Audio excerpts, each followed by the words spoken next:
Dios te bendiga con toda clase de bendición. Hoy llegamos hasta el día 4 del libro Controla tu inseguridad en 30 días, de la escritora Deborah Smith Page. Y para hoy tenemos el capítulo Buscar significancia. Buscar significancia. Proverbios 27:2 dice: Alábete el extraño y no tu propia boca, el ajeno y no los labios tuyos. ¿Estás atrapado en tus propias posesiones? ¿Te has rodeado de cosas que crees que los demás valorarán mucho? Esto es lo que hacen muchas personas inseguras.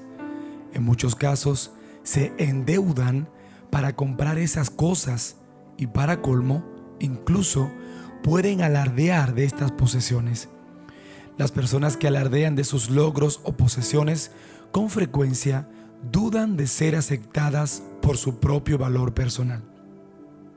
Creen que deben desviar la atención de las personas hacia algo o alguien que están seguros que para los demás será impresionante. Esa fue la situación de Amán. El rey Asuero lo había nombrado primer ministro, haciendo que Amán fuera el segundo hombre más poderoso de toda Persia. Tenía todo lo que un hombre podía desear: familia, amigos, favores, fama y hasta fortuna.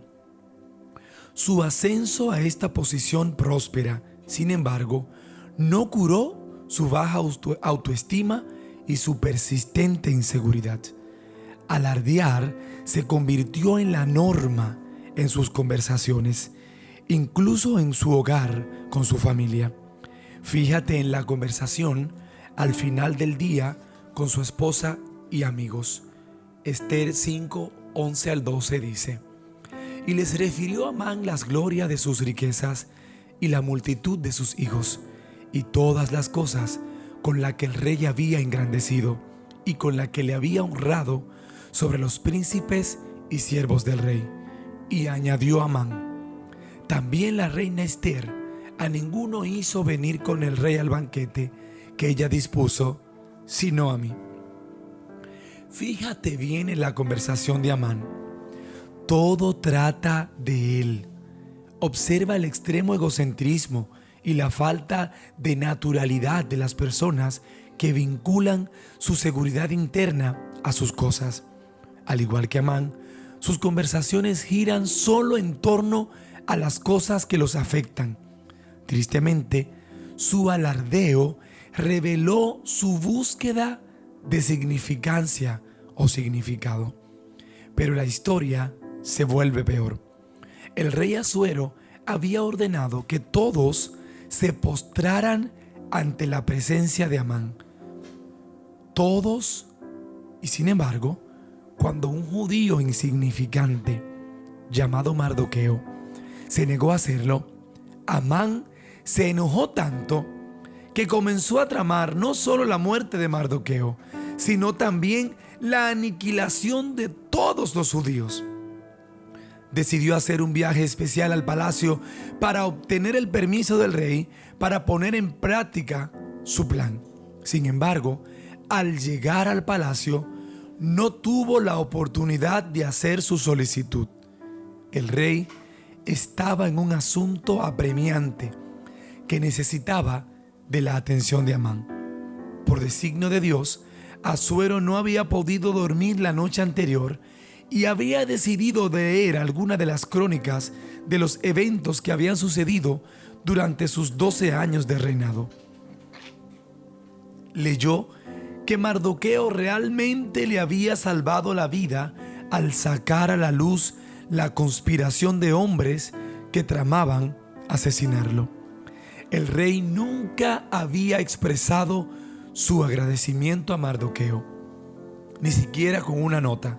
Evidentemente, un desacierto burocrático, pero providencial. Cuando el rey le preguntó a Amán qué haría por un hombre a quien deseara honrar, Amán propuso que el rey propuso o pensó que el rey estaba hablando de él.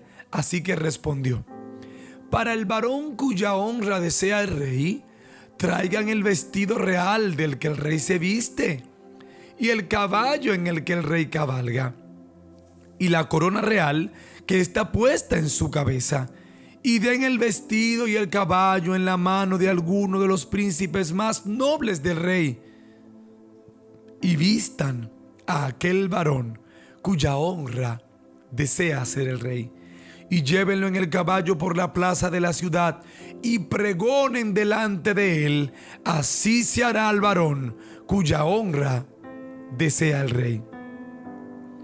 En términos actuales, lo que Amán pedía era ser visto llevando puesta la ropa del mismo rey, andando en el carruaje del rey y acompañado por la compañía del rey.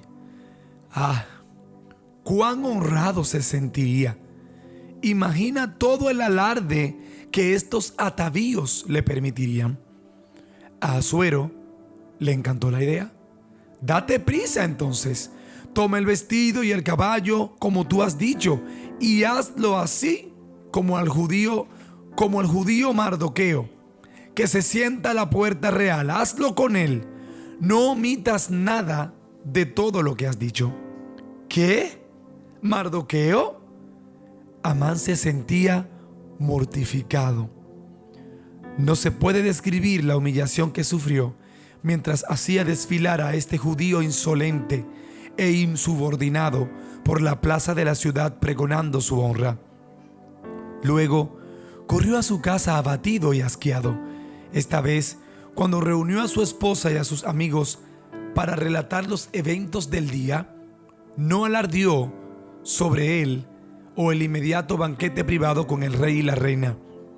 Los acontecimientos habían sufrido un cambio muy extraño.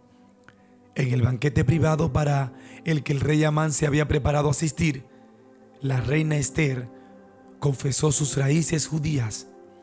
Procedió a contarle a su esposo la confabulación de Amán para aniquilar a su pueblo. El rey ordenó que lo colgaran. Si Amán no hubiera sido tan inseguro como para necesitar el reconocimiento y la admiración de todos. Si hubiera ignorado a Mardoqueo, el judío insignificante, y se hubiera enfocado en la gente que lo había honrado. Si le hubiera dado un valor intrínseco a su cargo. Si hubiera valorado su posición. Estaba atrapado. Amán no está solo en su búsqueda de ser importante a través de los adornos externos. Si bien muchas personas inseguras no recurren al alardeo o a sus posesiones y contactos, con frecuencia invierten enormes cantidades de dinero en prendas de diseñador y otros atavíos. Dejan caer el nombre de las personas importantes que conocen para ellos darse importancia con dichos nombres. Ten cuidado de no ser muy duro al juzgar a Amán, porque sé que las personas que viven en casas de cristal no deben arrojar piedras. Hace muchos años, dice la escritora, vinculé mi valía o mi valor a un carro Mercedes-Benz convertible de 2 asientos realmente hermoso. Para colmo, este pequeño y prestigioso dolor de cabeza estaba en el taller de reparaciones casi con tanta frecuencia como estaba en casa. Se convirtió en una verdadera fuente de roces entre mi esposo, dice ella, y yo. Al aferrarme a mi derecho a poseerlo, finalmente llegué a la conclusión de que era una mala administradora de los recursos que Dios me había dado, porque el auto era muy caro para poder mantenerlo. Busqué al Señor para que quitara las escamas de mis ojos y me sanara de la inseguridad que estaba en la raíz de mi necesidad de tener este coche. Él respondió a mi oración a través de una factura de reparación ridículamente abultada que totalizaba varios miles de dólares y un ultimátum de mi esposo Darnell que decía: al final lo vamos a vender. Y al final vendí el auto al mismo mecánico que estaba reparando. ¿Qué pasa contigo? ¿Eres una víctima del síndrome de Amán? ¿Sientes que tiene tan poco valor que debes hacer un esfuerzo consciente para que los demás se centren en algún adorno externo que cause impresión? Debes tener en el garage o en el parqueo de tu casa un carro de alto valor para tú poder valer algo. Debes tener el carruaje del rey, el vestido del rey o las compañías del rey para sentirte importante. ¿Te sientes menos seguro sin esas cosas? Entonces te reto a la confianza. ¿Qué persona, posesión o posición has fusionado con tu sentido de valoración? ¿Cómo sería tu vida sin esa posesión o posición? Pídele a Dios que te dé la gracia para desconectarte emocionalmente de la necesidad de tener esa posesión o esa cosa, y te haga saber, más allá de toda sombra de duda, que tú tienes valor, simplemente porque Él te creó para un propósito soberano. Tremendo capítulo. No hay necesidad de aparentar cosas o aparentar posiciones o posesiones para poder tener valor. Como dice la escritora, Dios nos ha dado valor y no necesitamos adornos externos o demostrar a quien conocemos de renombre para nosotros poder ser reconocidos. Ya tenemos a Cristo en nosotros y eso es más que suficiente. Dios te bendiga y hasta el próximo capítulo.